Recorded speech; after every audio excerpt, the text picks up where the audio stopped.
Subhanahu wa Ta'ala. Karena Allah jualah yang selalu memberikan kepada kita berbagai macam nikmat-nikmat lahir dan batin, termasuk kemampuan kita untuk menjalankan ibadah puasa pada hari ini. Semoga puasa kita diterima oleh Allah Subhanahu wa Ta'ala dan kelak menjadi insan yang bertakwa. Pertemuan kita hari ini adalah meneruskan surat Yunus ayat 41 sampai 45.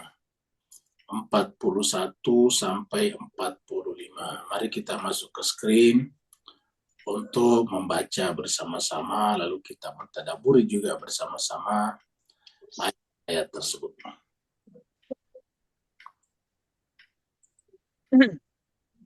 Udah satu nih itu. Mari kita baca ayat surat Yunus ya, ayat 41. A'udzubillahi minasyaitonir rajim. Bismillahirrahmanirrahim. A'udzubillahi minasyaitonir rajim.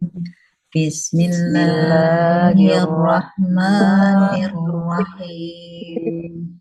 Wa in kadzabuka faqul li amali wa lakum amalukum.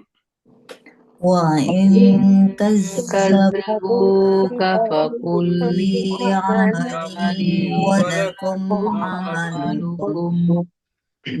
Antum bari'una mimma a'malu wa ana bari'um mimma ta'malun. Antum bari'una mimma a'malu wa ana bari'um mimma ta'malun.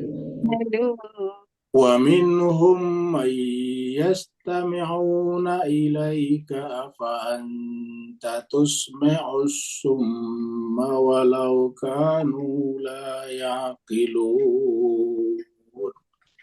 Wa minhum man yastami'una ilayka afa anta tusmi'us walau kanu la ya'qilun.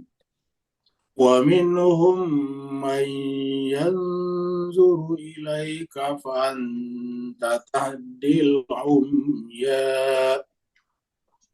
Wa minhum man yanzuru ilayka fa anta tahdil umya.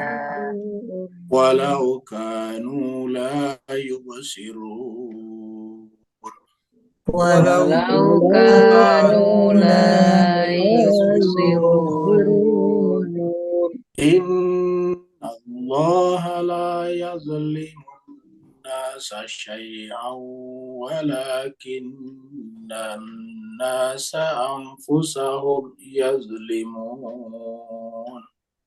Inna Allah la yazlimu nasa syai'an walakinna nasa anfusahum yazlimun. Wa yawma yahsyuruhum ka'an lam yalbathu illa sa'atan minan nar. Wa yawma yahsyuruhum ka'an lam yalbathu illa sa'atan minan nar. Yata'arafuna bainahum qad khasira alladhina kadzabu biliqa'illah.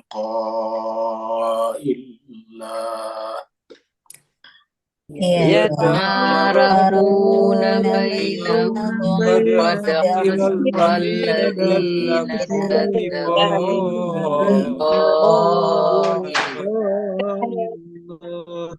Wa ma kanu muhtadin. Wa ma muhtadin. Sadaqallahul aliyyul azim. Sadaqallahul aliyyul azim. Allahumma salli Wa sallim wazid wa wa barik barik ala ala rasulillah Rasulillah wa wa alihi alil athhar ala ala rasulillah Rasulillah wa wa alihi alil athhar. athhar. Allahumma salli ala Muhammadin اللهم wa صل ali على Muhammad. محمد اللهم صل Allahumma salli على ala محمد Muhammadin wa ali Muhammad. اللهم صل على محمد.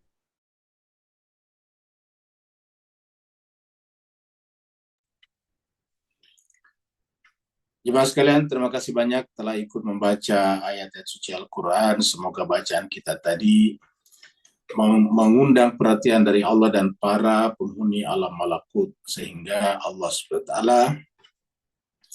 memasukkan cahaya Al-Quran itu ke dalam jiwa-jiwa kita masing-masing dan menjadi penuntun dalam kehidupan kita di dunia dan nanti di akhirat, terutama pada saat kita meniti titian sirat.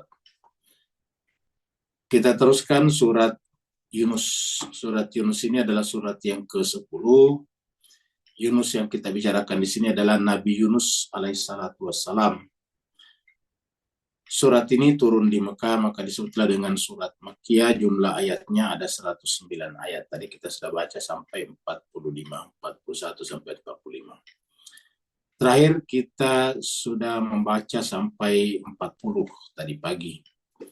Dan pembahasan terakhir kita tentang bahwa agama datang, nabi datang, tetap menghormati asas kebebasan manusia.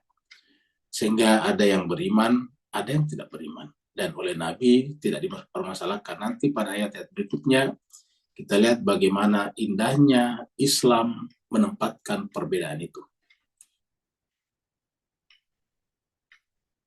Di ayat 40 ini Allah SWT berfirman, A'udzubillahi minasyaitonirrajim, Bismillahirrahmanirrahim.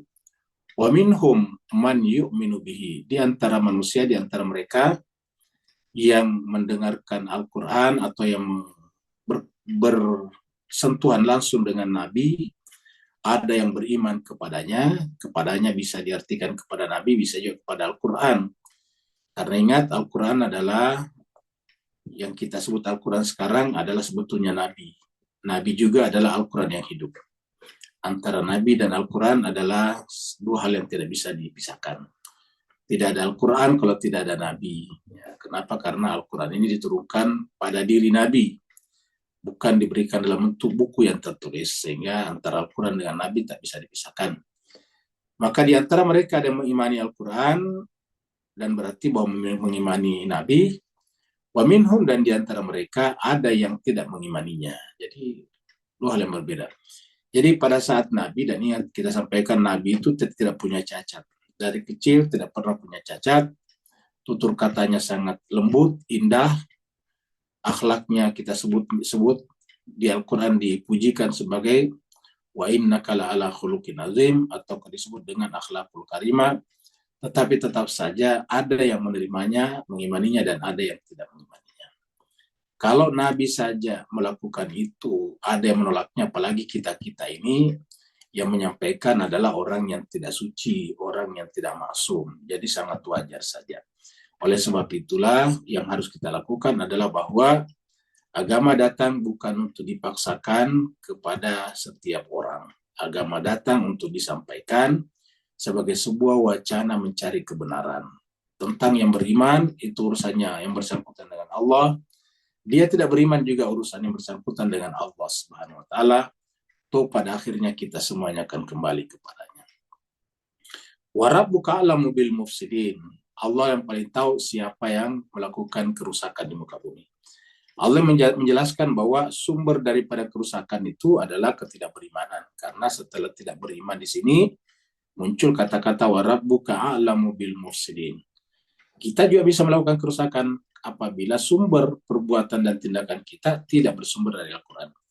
Karena kita bisa merasa Islam, tetapi belum tentu sumber tindakan kita perbuatan kita adalah dari Al-Quran.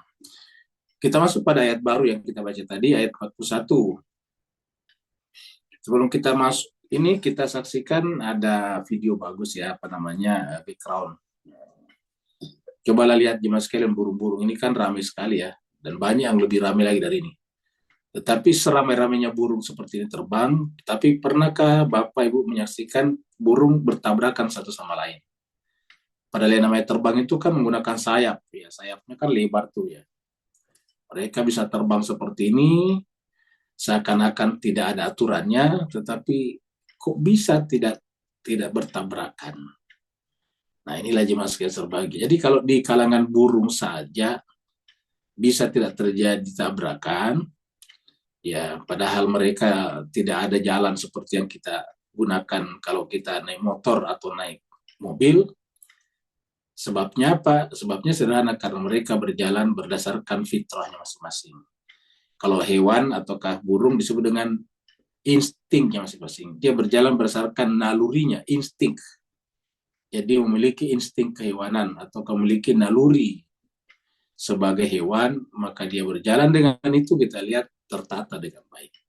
Nah, kenapa manusia kemudian bisa terjadi tabrakan satu sama lain, bahkan terjadi perang, terjadi bunuh-membunuh, padahal aslinya manusia jauh lebih mulia daripada burung-burung yang terbang ini.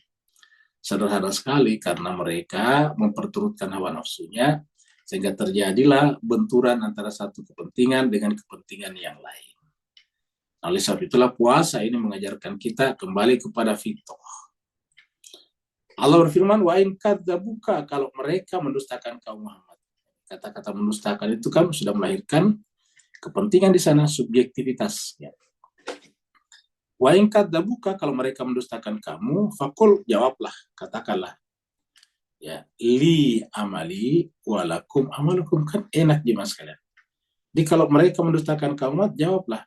Ya tidak ada masalah, silakan bertanggung jawab atas perbuatannya masing-masing. Kalian mendustakan saya, ya kalian bertanggung jawab atas sikap kedustaan itu. Kalian mengimani saya, kalian juga yang akan merasakan keimanan itu di hadapan Allah. Jadi tidak ada masalah. Inilah apa asas perbedaannya sesungguhnya. Inilah asas daripada kehidupan plural. Jadi kehidupan plural itu harus seperti ini. Kehidupan berjamaah. Kehidupan berbeda-beda seperti ini. Kalau ada satu dua orang yang memaksakan kehendaknya kepada orang lain, arti orang lain harus berbuat seperti dirinya, atau orang lain harus memenuhi kepentingan pribadinya, maka disitulah terjadi benturan. Nah itu tidak terjadi pada burung tadi yang kita saksikan, karena mereka berjalan bukan berdasarkan egonya, tetapi berdasarkan insting kehewanannya. Nalurinya sebagai burung. Harusnya kita juga berjalan berdasarkan fitrah kita. Puasa ini sebetulnya tujuan utamanya adalah mengajari kita untuk menekan ego kita, keakuan kita, agar kita bisa kembali kepada fitrah kita masing-masing.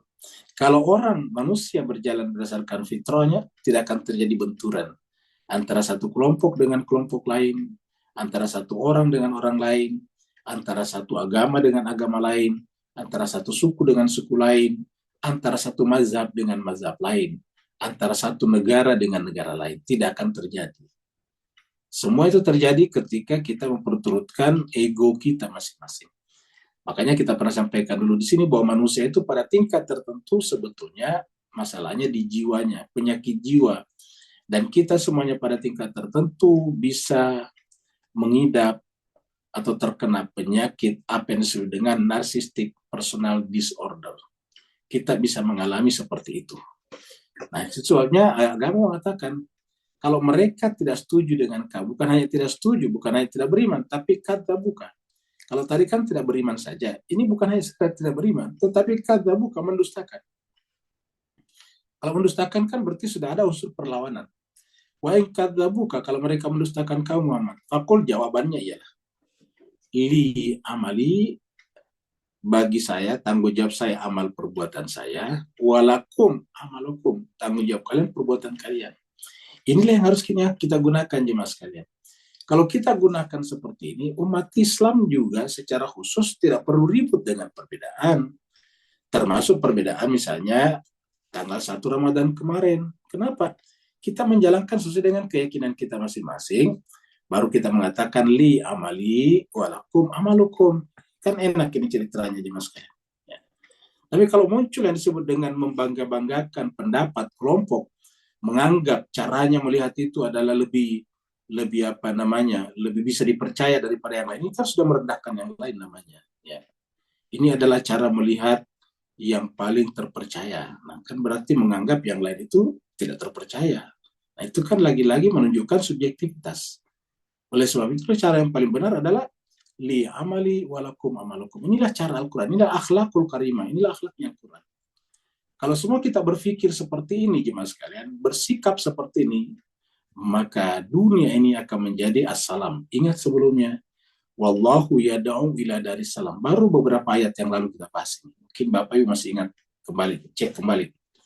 Jadi intinya Islam itu adalah mewakili Allah di tengah-tengah kita manusia. Dan apa yang Allah inginkan dengan Islam ini, yaitu yad'u ila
Kan kalau kita orang Islam kan harus selalu berwudu atau mandi.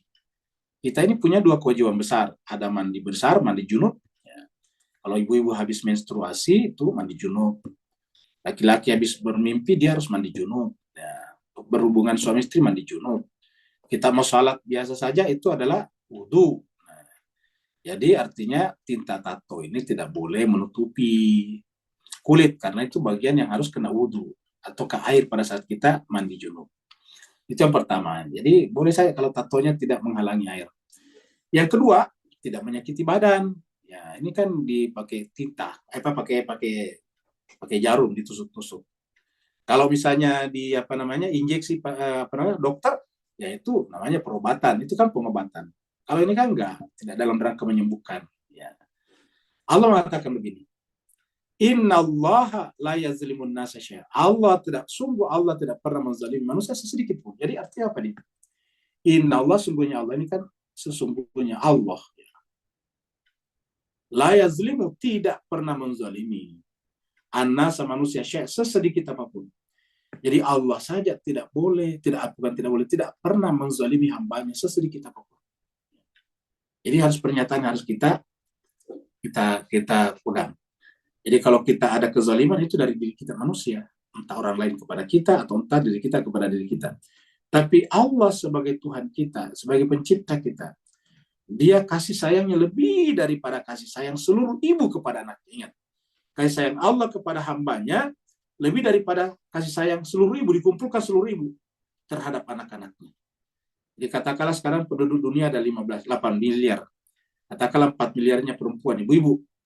4 miliar perempuan dikumpulkan kasih sayangnya kepada anaknya, belum ada apa-apanya dibanding dengan kasih sayang Allah kepada hambanya. Jadi Allah itu punya Rahman dan Rahim kepada hambanya, dan karenanya tidak mungkin dia menzalimi manusia hambanya sesedikit apapun. Kalau ada kezaliman terjadi pada manusia, itu manusia melakukannya. Manusia secara sukarela misalnya, meminta dirinya tadi untuk ditusuk-tusuk pakai jarum. Ya. Manusia secara sukarela misalnya meninggalkan Tuhannya. Manusia secara sukarela misalnya menyandarkan dirinya pada benda-benda, sehingga kemudian mereka stres, depresi, dan sebagainya, yaitu karena perbuatan mereka sendiri. Maka dimulai dengan pernyataan positif, dengan kata-kata Inna Allah, sungguhnya Allah, menggunakan kata inna di sini tasydid, taukid. Inna Allah, sungguhnya Allah, la yazlimun nasa syai'a, tidak menzalimi manusia sesedikit apapun, walakin akan tetapi. Jadi akan tetapi berarti kebalikan dari ini. Akan tetapi an-nasa anfusahum yazlimun. Manusia itu sendirilah yang menzalimi dirinya. Jadi manusialah yang menzalimi dirinya sendiri. Ya. Akan tetapi manusia sendiri menzalimi dirinya. Nah, ayat 44 surat ini harus kita pegang baik-baik. Supaya jangan kita sendiri-sendiri curiga kepada Allah. Kok sepertinya Allah tidak mendengarkan doa saya? Kok sepertinya Allah membiarkan saya seperti ini? Ini adalah salah. Ya. Itu praduga yang salah kepada Tuhan. Karena pernyataan ini mengatakan sesungguhnya benar-benar Allah itu tidak pernah menzalimi manusia sesedikit apapun. Walakin akan tetapi manusia sendirilah yang bersikap zalim kepada dirinya sendiri. Ingat kata anfus ini kepada jiwanya. Tadi kita sebut karena kita selalu mengakukan diri kita, saya kan ini, saya kan itu, saya itu, maksudnya sayanya. Akhirnya lama-kelamaan kita terkena penyakit apa yang disebut dengan narcissistic personal disorder. Kita sendiri yang tidak menyandarkan diri kita kepada yang maha kuat, akhirnya kita selalu dilanda kebimbangan. Karena kalau kita menyandarkan diri kita pada sesuatu yang relatif, pasti selalu berubah-ubah, tidak memberikan kepastian. Akhirnya kita kemudian bingung, terombang-ambing, akhirnya melahirkan tekanan, menyebabkan kita kemudian stres juga, tertekan juga, dan sebagainya. Semuanya dari diri kita. Misalnya, kita menyandarkan kebahagiaan kita pada uang. Padahal uang itu kan, walaupun tidak berseri, tetap saja naik turun. Ya. Dan sebagainya. Jadi sebab itulah, setiap kezaliman yang terjadi pada diri kita, ingat, kembali diri kita sendiri. Walakinna nasa anfusahum yazlimun. Tapi manusia itu sendirilah yang menzalimi dirinya sendiri. Ingat, walakinna nasa anfusahum yazlimun. Manusia sendiri yang menzalimi dirinya. Bukan Allah. Ya. Jadi dengan cara berpikir positif seperti ini kepada Allah, justru menjadi penyembuh kepada jiwa kita. Tapi kalau dari awal kita sudah berpikir negatif kepada Allah, itu justru semakin memperparah penyakit jiwa kita. Jadi ujung-ujungnya kembali kepada diri kita. Makanya karena kita sendiri menzalimi diri kita, doa pertama yang diajarkan Allah kepada hambanya, kepada manusia adalah Rabbana zalamna. Ini benar kata zalamna. Rabbana zalamna anfusana. Fa illam taghfir lana wa tarhamna lanakunanna minal khasirin. Kan begitu doa yang Allah ajarkan kepada Adam dan Hawa pada saat turun ke bumi ini. Ya, jadi Rabbana zalamna anfusana wa illam taghfir lana wa tarhamna lanakunanna. Jadi pengakuan dulu. Wahai Tuhan, kami yang menzalimi diri kami. Jadi kalau kita ada masalah, terlilit utang, terlilit apa, pokoknya apa saja, kita harus mengakui diri kita. Jangan justru menuduh Allah, kok Allah tidak menolong saya. Saya sudah rajin sholat, saya sudah rajin berumrah, saya sudah rajin ini dan itu, kok Allah tidak menolong saya. Nah, ini adalah justru artinya kita tidak pernah melihat ke dalam diri kita. Padahal harusnya yang kita baca tadi, Rabbana zalamna anfusana. Bahkan itu juga doa yang diajarkan oleh Nabi Yunus, pemilik nama surat ini. Ketika Nabi Yunus dilemparkan oleh ABK, anak buah kapal, ke dalam lautan, lalu kemudian ditangkap oleh ikan besar, maka kemudian apa kata-kata pertama yang terucap dari bibir Nabi Yunus ketika masuk dalam perut ikan? Kata-katanya adalah La ilaha illa anta subhanaka inni kuntu minaz zalimin. Seperti itu. La ilaha illa anta subhanaka. Jadi Nabi Yunus pun juga lagi-lagi mengalamatkan kezaliman ini kepada dirinya. La ilaha illa anta subhanaka inni kuntu minaz zalimin. Jemaah sekalian, marilah kita coba belajar daripada Al-Quran. Setiap ada apapun yang terjadi pada diri kita, selalu kita mengoreksi diri kita. Selalu kita melihat, muhasabah pada diri kita. Jangan justru Tuhan yang dimuhasabah. Kan banyak di antara kita yang dimuhasabah Tuhan. Oh Tuhan sampai segitunya membiarkan saya seperti ini, padahal saya sudah begini dan begitu. Nah, harusnya kita muhasabah diri kita masing-masing. Kenapa? Karena Allah mengatakan, Inna Allah la yazlimun nasa syai'a, walakinna nasa anfusahum yazlimun. Kita lihat surat Ar-Rum. Allah mengatakan, afalam yasiru fil ardi, apakah manusia tidak berjalan di muka bumi?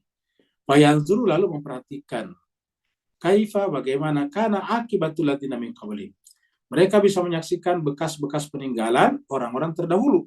Akibat itu akibat peninggalan alladzina min qablihim, sebelum mereka. Mereka yang dulu dari kita itu bisa saja lebih kuat, lebih kaya dari kita. Ya. Mereka mungkin raja-raja, kita cuma rakyat jelata. Kanu asyadda minhum quwatan. Mereka itu terkadang asyadda minhum, kekuatannya luar biasa. Kekuatannya sangat. Ya. Wa atharu al-arda. Mereka meninggalkan jejak-jejak di muka bumi. Artinya karyanya banyak. Wa amaruha aksara mimma amaruha. Mereka memakmurkan, mensejahterakan kehidupan muka bumi secara material, maksudnya lebih banyak daripada apa yang kita lakukan. Waja'athum rusuluhum bil bayinat. Tetapi kemudian datang kepada mereka rasul-rasul membawa keterangan yang jelas, membawa ajaran yang masuk akal, yang sejalan dengan fitrah. Tetapi mereka menolaknya, sehingga kemudian mereka hancur binasa. Binasanya mereka menyebabkan peradaban mereka juga ditinggalkan dan menjadi hanyalah puing-puing belaka saja. Fama kana Allahu liyazlimahum, maka bukan Allah yang menzalimi mereka, membuat mereka hancur peradabannya, walakin akan tetapi kanu anfusahum yazlimun. Jadi peradaban-peradaban itu hancur karena perbuatan mereka juga. Peradaban Yunani hancur karena mereka juga. Peradaban Romawi hancur, mereka juga. Peradaban Sumeri hancur karena mereka juga. Peradaban Persia hancur karena mereka juga. Walakin kanu anfusahum yazlimun. Mereka lah yang melakukan kezaliman atas diri mereka. Ya, kita sekarang menyaksikan Israel. Ya, kalau Israel hancur, artinya sebagai komunitas dibenci di mana-mana, yaitu karena kanu anfusahum yazlimun. Mereka sendiri yang berbuat aniaya. Kita masuk ke ayat berikutnya. Nah, jemaah sekalian, ini ada ilustrasi. Bayangkanlah, ini ilustrasi. Nah, ilustrasi kan bukan sebenarnya. Tapi bayangkanlah nanti kalau kita bangkit di padang mahsyar. Kan dikatakan di dalam Al-Quran itu, kalau kita nanti hari kiamat, kita kan keluar dari alam barzah kita masing-masing. Kita dikumpulkan di sebuah tempat namanya mahsyar. Mahsyar itu tempat berkumpul. Dan apa yang kita lakukan di sana, semua kita diberikan buku catatan kita. Dan di sana kita seperti yang kita dalam video ini, tidak saling memperhatikan satu sama lain. Semua sibuk dengan tadi handphonenya. Semua sibuk dengan data-datanya masing-masing. Jadi semua semua rekaman perbuatannya di dunia dari berbagai macam sudut, multidimensi diperlihatkan kepadanya. Ya, ini adalah catatan paling canggih nanti di akhirat. Karena semua merekam. Dan pada saat itu kita tidak sempat lagi memikirkan orang lain. Yang kita pikirkan adalah diri kita masing-masing. Yang mirip dengan inilah. Wa yauma yahsyuruhum. Pada hari itu kami kumpulkan mereka semuanya. Pada hari akhirat nantinya kami kumpulkan mereka semuanya. Ka'an lam yalbathu illa sa'atan. Dan ketika mereka dikumpulkan di pada mahsyar, yahsyuru, tempatnya namanya mahsyar. Ya. Ini adalah kata kerjanya. Kalau dirubah menjadi tempat berkumpul, tempat isim makan namanya, kata benda tempat menjadi mahsyar. Jadi ketika mereka dikumpulkan di mahsyar, maka mereka ka'an lam yalbathu illa sa'atan. Mereka sadar seakan-akan hidup di dunia itu sementara saja. Kecuali hanya sesaat saja. Kata yalbasu di sini tinggal di dunia. Ka'an lam yalbathu illa sa'atan. Mereka seakan-akan tidak tinggal di dunia itu kecuali hanya sesaat saja. Sama dengan kita sekarang, tahun 2025. Rasanya tahun 2020, 2019, kayaknya baru kemarin. 2019. Maksudnya abad ke-20, 19 sekian. Ya, 1998, 1997 itu kayaknya baru kemarin. Karena ada di antara kita, banyak di antara kita yang hidup pada abad ke-20, kepalanya 19. Ya, sekarang kan sudah kepala 20, 25. Kita pernah hidup di kepala 19. Dan rasanya baru kemarin. Padahal tanpa kita rasakan, sudah 25 tahun. Kan 2025 berarti sudah 25 tahun kita memasuki milenium baru, abad ke-21.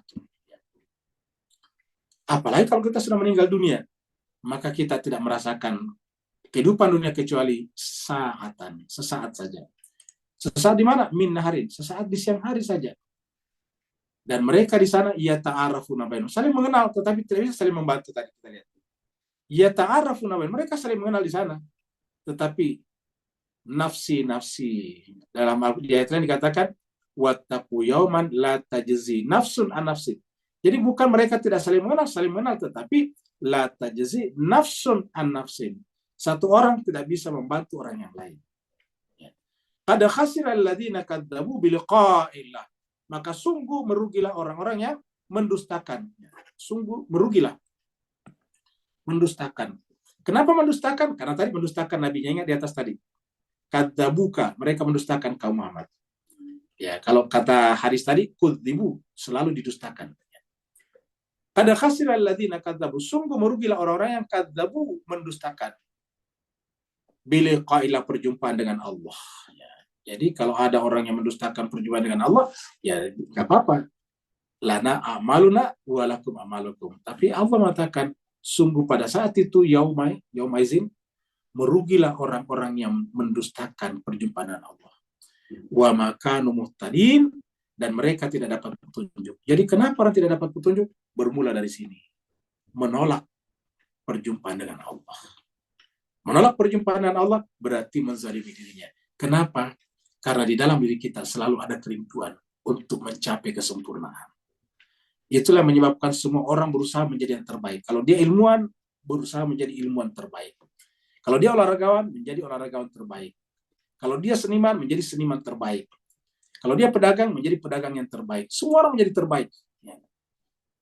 Kalau dia menjadi berlomba dalam bidang kecantikan, ingin menjadi orang yang tercantik terbaik. Kalau dia laki-laki yang bodybuilding, dia pengen bodybuildingnya yang paling terbaik. Semua ingin terbaik. Apa artinya? Semuanya tanpa mereka sadari bergerak menuju kepada kesempurnaan. Ya. Maka ketika kita menuju kepada kesempurnaan, hakikatnya fitrah kita mengajak kepada perjumpaan dengan Allah karena Allah lah yang maha sempurna. Maka ketika mereka menolak perjumpaan dengan yang maha sempurna, padahal jiwanya selalu merindukan kesempurnaan, maka pada dasarnya mereka menzalimi dirinya sendiri, dan dari situlah kemudian petunjuk tidak bisa mereka terima. Mendengar tetapi tuli, melihat tetapi buta mata hatinya, seperti itu. Dan mereka itu adalah layak kilun. Nah, jemaah sekalian berbahagia, mudah-mudahan kita tidak masuk kategori ini nanti di akhirat. Di akhirat kita menjadi orang yang merugi. Kita benar-benar, karena kalau kita nanti merugi di akhirat, jemaah sekalian, pada ini yaumnya di akhirat, ketika kita berada di padang mahsyar ini, kalau kita merugi di sana, maka itu adalah kerugian yang hakiki, karena tidak bisa diperbaiki lagi. Kalau di dunia kita merugi, masih bisa diperbaiki. Terakhir, kita lihat satu hadis lagi sebelum kita tutup.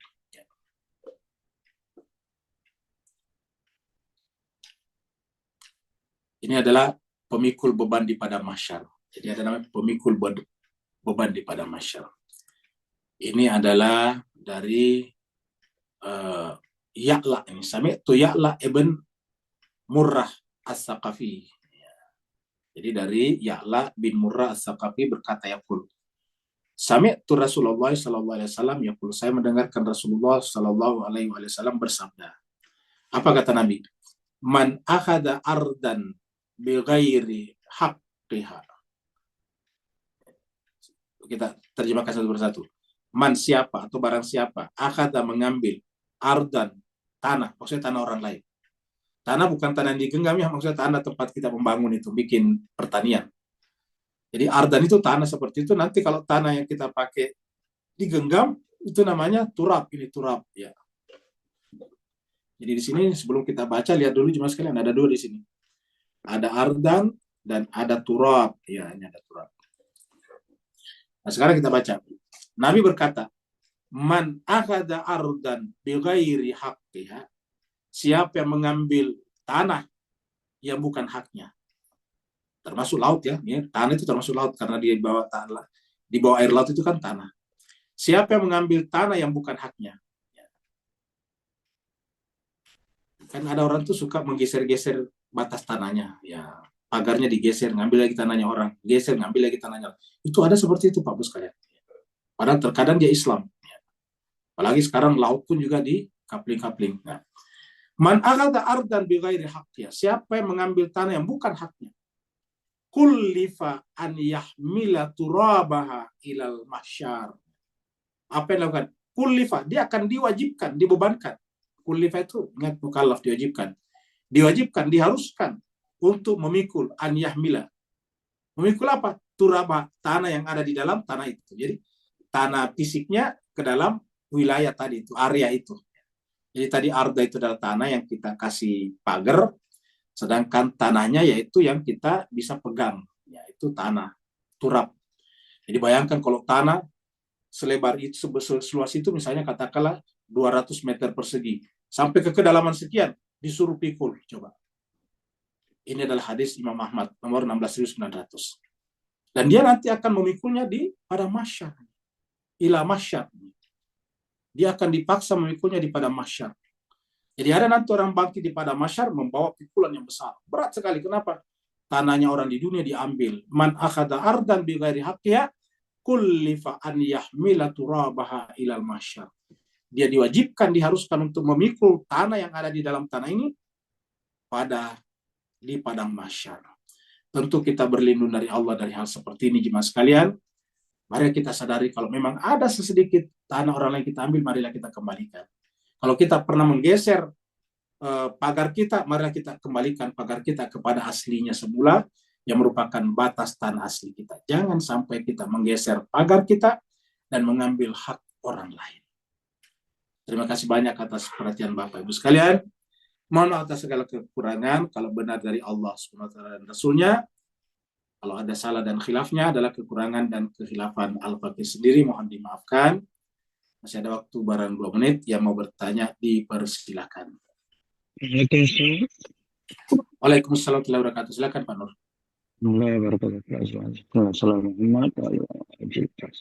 Dalam ayat terakhir perkataan ba digunakan dalam huruf liqa tadi, sampai dengan summa ila turja'un atau inna wa ilaihi raji'un. apakah ba' situ berfungsi tentang betapa eratnya Allah tu selama-lamanya dengan kalimat kutiupkan rohku di dalammu, maka kita terlepas peluang pada hari tersebut, kesal tak sudah macam mana pun, bahawa Allah yang maha indah ada di dalam kita, tapi kita sekarang terlepas peluang untuk tidak lagi menikmati keindahan tu yang melampaui syurga, bidadari dan sebagainya. Beri pencerahan Ustaz. Barakallahu fiikum. Baik, terima kasih banyak Pak. Jadi jemaah sekalian, kata ba di sini bi ini mirip dengan kata bismillah ya. Mirip, sama-sama bi. Bi ini di sini dalam bahasa Arab namanya huruf jar, harf jarin ya. Nah, di sini sebetulnya bisa tidak ada ba-nya di sini. Kalau tidak ada ba-nya di sini, liqa-nya menjadi di fathah, menjadi nasab, mansub ya. Jadi tanda nasabnya nanti fathah kalau tidak ada ba-nya. Jadi kita bisa katakan qad khasiral ladzina kadzdzabu liqa Allah, bisa begitu. Jadi kalau tidak ada ba-nya. Jadi artinya kalau tidak dihilangkan ba-nya secara bahasa boleh juga, bisa juga. Cuma harakatnya berubah. Jadi qad khasiral ladzina kadzdzabu liqa'a. Karena ini kan fi'il, kata kerja. Ini adalah menjadi maf'ul bihnya nantinya. Kadzdzabu liqa'allahi. Ya, jadi tetap ke bawah karena ini adalah mudhafun ilaih. Jadi kadzdzabu liqa'allahi. Nah, tetapi kenapa ada bi-nya di sini? Ini menarik Mas sekalian. Ya. Memang ada sih kaidah-kaidah bahasa, misalnya hijaziyah itu dalam ba hijaziyah, tapi kita artikan ini ba di sini dikasih tambahan. Selain untuk memperfasih, pasti ada maknanya. Ya, jadi Mas berbahagia bisa kita artikan bahwa kalau kita awal kali membaca Al-Quran, yang kita baca adalah Bismillah. Ya. Bismillahirrahmanirrahim. Dengan nama Allah. Ya. Nah, di dalam Al-Quran, di surat Al-Ma'idah ayat 35 dikatakan, Ya ayyuhalladzina amanu taqullah wabtaghi ilaihil wasilah.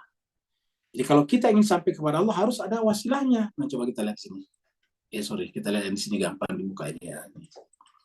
Surat Al-Maidah, surat 5, ya, ayatnya 35. Nah, di sini dikatakan, Ya ayyuhalladzina amanu, wahai orang-orang beriman, ittaqullah, bertakwalah kepada Allah. Bertakwalah kepada Allah. Tapi tidak cukup. Ini berdasarkan tidak cukup bertakwa kepada Allah. Nah, untuk sampai kepada Allah, wabtagu, carilah. Wabtagu ilaihi, untuk sampai kepadanya. Allah di sini, ilaihi di sini, di sini adalah domirnya di sini dari Allah. Jadi bertakwalah kepada Allah, tetapi untuk sampai kepada Allah kira-kira begitu. Untuk sampai kepada Allah tidak bisa langsung. Harus cari dulu. Apa yang dicari? Al-wasilah. Jadi ini ilahinya bisa disimpan di belakang sebetulnya. Jadi bisa wabtagu al-wasilata ilaihi. Bisa begitu. Carilah wasilah untuk sampai kepadanya. Kepada siapa? Allah. Jadi kita tidak bisa sampai kepada Allah, artinya tidak bisa berjumpa dengan Allah. Ingat tadi kata-kata biliqa'illah. Ya. Jadi kita tidak bisa berjumpa dengan Allah kalau tidak menggunakan wasilah. Karena jelas ayatnya jemaah sekalian. Ya ayyuhalladzina amanu taqullaha wabtagu ilaihi. Hi-nya adalah Allah. Al-wasilah, wasilah, sarana, perantara. Ya. Baru setelah ketemu wasilahnya, wajahidu fisabilihi. Baru bersungguh-sungguh di jalannya. Nah, dan wasilah itu apa? Tentu orang. Ya, tentu orang, wasilahnya adalah orang. Kan tidak mungkin wasilahnya misalnya benda-benda, tidak mungkin. Misalnya wasilahnya kereta, mobil. Wasilahnya uang, kan nggak mungkin. Wasilahnya orang. Nah, jadi wabtagu ilaihil wasilah. Nah, al-wasilah inilah yang menurut hemat saya ini menjadi bi di sini. Jadi bi di sini. Ya. Khasiral ladzina kadzabu. Mereka mendustakan. Karena siapa tadi yang kita di atas dustakan? Kan Nabi Muhammad. Nabi Muhammad itu kan wasilah untuk sampai kepada Allah. Maka mereka mendustakan Nabi Muhammad untuk berjumpa dengan Allah. Mereka bisa saya katakan, saya ingin berjumpa dengan Allah. Tetapi menolak wasilahnya tadi. Yang mereka dustakan kata Nabi Muhammad. Ingat tadi hadisnya juga. Kata kudzibu dan kudzibu. Ya. Jadi mereka mendustakan Nabi Muhammad. Kadzabu biliqa, mereka berjumpa dengan Allah melalui wasilah yang bernama Nabi, Rasul, dan insan kamil. Nah, seperti itu. Nah, maka kita harus menemukan huruf ba ini. Karena perintahnya tadi ayat ini adalah carilah, wabtagu. Ini kata-kata carilah. Berarti harus dicari. Ya, wabtagu ilaihi wasilah. Walaupun misalnya saya sebutkan aslinya namanya, ya tetap tidak bisa langsung diakui kalau tidak dicari dulu secara secara akal, secara ilmu, secara Al-Quran. Ya. Nah, jadi berdasarkan ayat ini, bi-nya di sini adalah manusia yang seperti dalam Bismillahirrahmanirrahim. Kata Sayyidina Ali, ba itu adalah kami. Bi liqa'illahi wa ma kanu muhtadin. Ada lagi yang lain? Kalau tidak ada, kita sampai di sini karena waktu sudah lewat ya, sudah ada yang berbuka puasa terutama di timur. Alafu minkum, wassalamualaikum warahmatullahi taala wabarakatuh. Waalaikumsalam warahmatullahi wabarakatuh. Terima kasih Ustaz. Waalaikumsalam warahmatullahi wabarakatuh. Terima kasih Ustaz. Terima kasih Cek Ayu. Assalamualaikum. Waalaikumsalam. Ustaz. Ya, Jazakumullah khair Ustaz. ya, Uceng, Brumi. Assalamualaikum warahmatullahi wabarakatuh. Selamat berbuka puasa. Waalaikumsalam warahmatullahi wabarakatuh. Selamat Terima kasih Ustaz.